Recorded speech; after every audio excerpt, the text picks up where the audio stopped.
Yo, what is up everyone, and welcome back to another video with your host Kenkukun, guys. And I got like 5 tips I want to give you, generalized tips that everyone can pull off. Now real quick, we got the PC back. I was going to do Marvel Rival tips, but that was before I sent the PC away. Nightreign, Elden Ring, Nightreign dropped, and now I want to do tips for this game because I've logged in on my console 220 hours, right?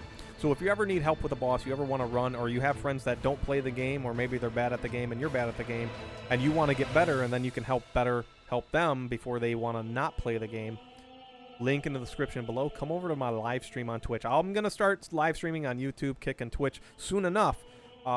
That's one of my things I'm going to start setting up, and I'm going to be all over the place, you know, with the streaming platforms. But come on over to Twitch for now, right?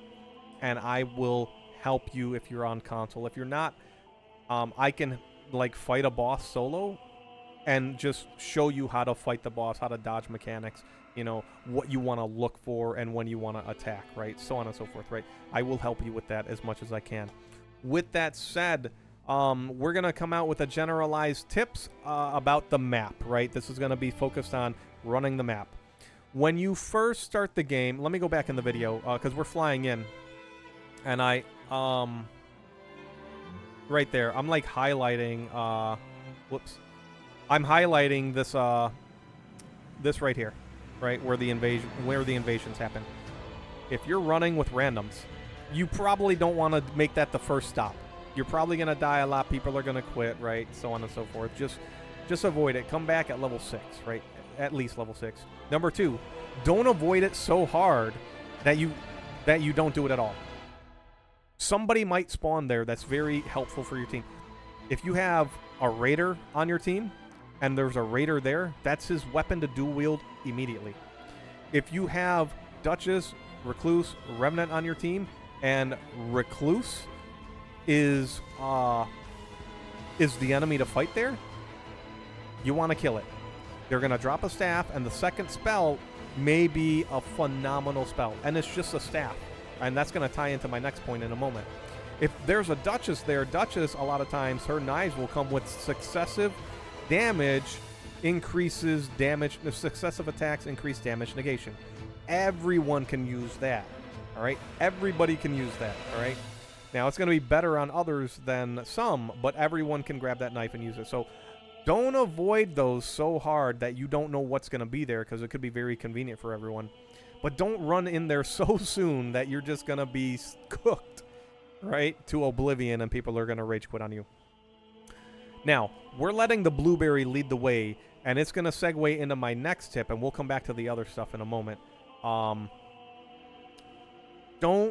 Try not to lead people to the corner of the map. We spawn in at one of the corners of the map normally, right? On rare occasions, with certain shifting earths, we will not spawn in at the corner of the map.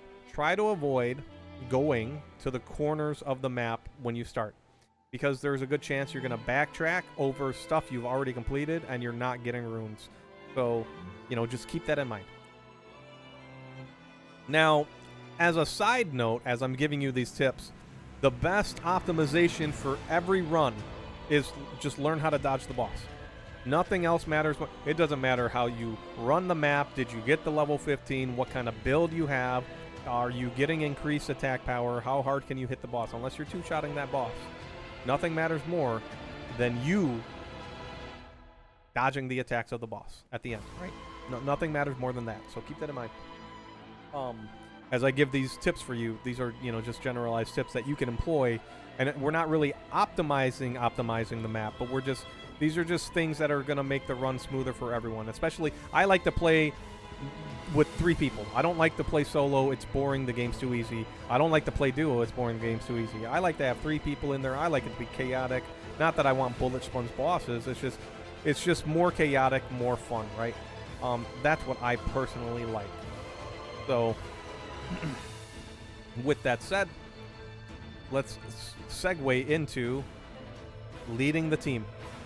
If you are the one, and it's the blueberry brought us to the corner of the map, he's like, I want to get this Everjail. I'm going to get 5% increase because every Everjail I do increases my attack power, blah, blah, blah, blah, blah. Like, yeah, that's cool, but I mean, you know, there's a good chance we have to, like, double back over ground we've already done. So that's also not cool. But at the same time, don't stress it so much. I come out, you know, I give you these tips. Don't stress so much, because it doesn't matter how you run the map. You're gonna do the map. I'm explaining that, like, these are the corners. Like, we're probably gonna end on the night anyway.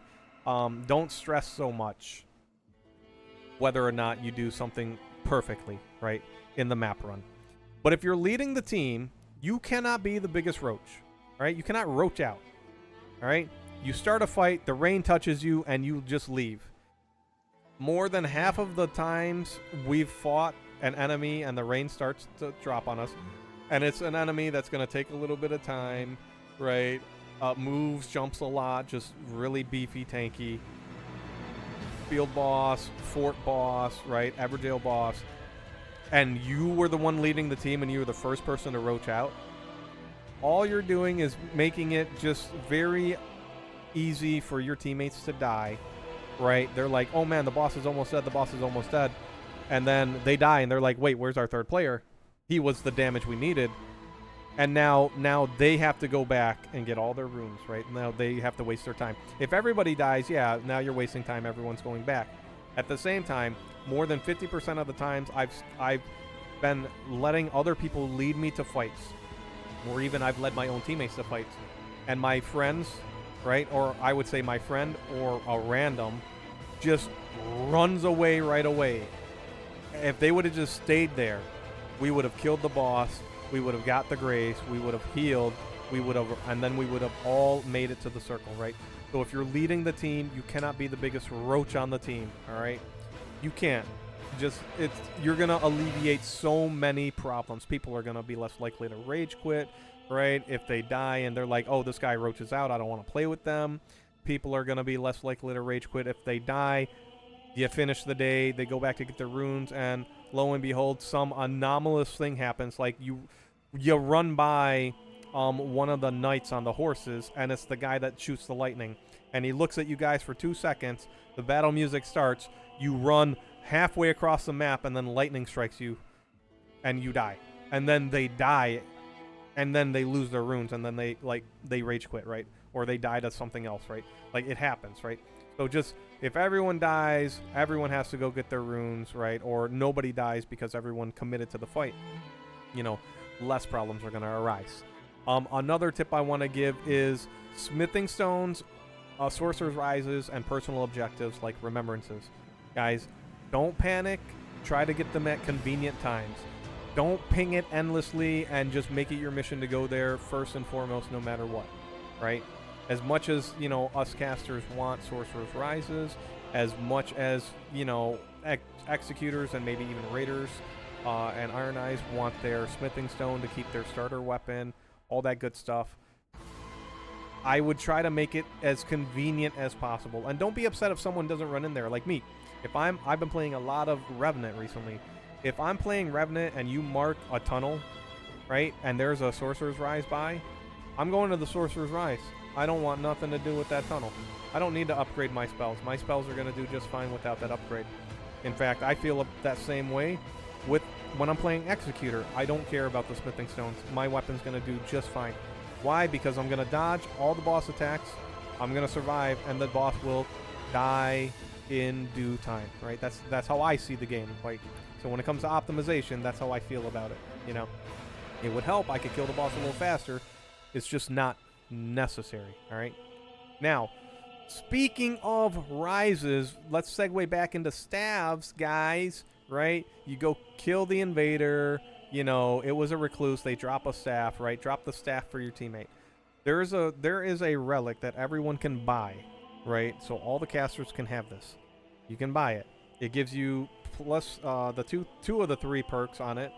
Gives you, for if you max FP up with 3 or plus staves equipped, right? So, if you fight the invaders and it's a recluse, drop the staff, right? Another thing to do is the rise, right? When we open up a rise successfully, we get maximum FP up as well. So I went to level 6 and I had a really, really high look at my FP bar. Look how massive that thing is, right? I'm encroaching the max FP we can get in the game, and I do believe there is a max FP limit in the game. I'm encroaching that just by looking at that bar. All right. Please, please, please. This is the final tip. When there's a caster on your team and they open a Sorcerer's Rise and you run into that Sorcerer's Rise, you're not looking for stuff for you. You're not looking for a weapon for you. You're not looking, unless it's a super duper, like you're going to absolutely use that weapon. Don't look for the magic weapon for you. Don't look for the passive or the talisman for you. Don't even grab the talisman for your teammate. Oh, but it gives more powerful incantations. Drop the staff. It does not matter what spells are on the staff. Drop the staff, especially if you're early in the run. If the first thing that you can do is hit up a rise and you do that with your teammate and there's a caster on your team, drop the staff. Because there is a good chance they're running the relic that with +3 staves, they're going to get a bunch of FP.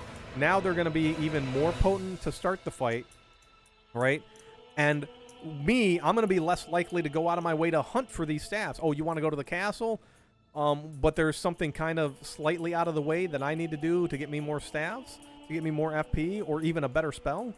I'm going to go do that, and you're going to go to the castle, and you're going to be, oh, there's the ball-bearing knight, and you're going to start the fight without the third guy, right? You're going to die, you're going to get upset, you're going to rage quit, or you're going to, you know, curse and complain about me when you should have dropped the staff out of the Sorcerer's Rise. And then I would be right there with you, because if all three of us grab the staff and they drop the staff, right, and I'm the only caster on the team, I've just completed one of my missions, getting 3 staffs, even though I can get them outside of Sorcerer's Rises. And I still want to open the Sorcerer's Rises, but it won't be like my most immediate. It's like, okay, I don't have to go out of my way to go get the Sorcerer. I don't have to do it at now an inconvenient time because my team selfishly grabbed whatever garbage was presented to them that the Rise would have just been far more beneficial, just giving the staff to your teammate. With that said, that's going to be it for the tips, guys, generalized tips. We'll come out with shorts. We'll probably have more shorts than anything else that'll really capture the in-moment, the music stopped, which will capture the in-moment tips, right, with visual aids, and then we'll turn them into long-form videos. I'll come up with how to beat the boss. I've already have a solo run for range users. I'm going to come out with a solo run for melee class users, classes that are going to be up close and personal. And even though you may not try to solo the boss, once you learn how to dodge the boss while you're playing with others and playing with friends, right, you will have a higher success chance at succeeding at beating the boss. All right. Once again, link in the description below to come over to the Twitch if you need some help, you know, want to watch, have some fun. I'm on console. There is no crossplay, PC players. I'm sorry. This is FromSoft's biggest L, in my opinion. With that said, enjoy your night, evening, morning, whatever it may be. Peace out.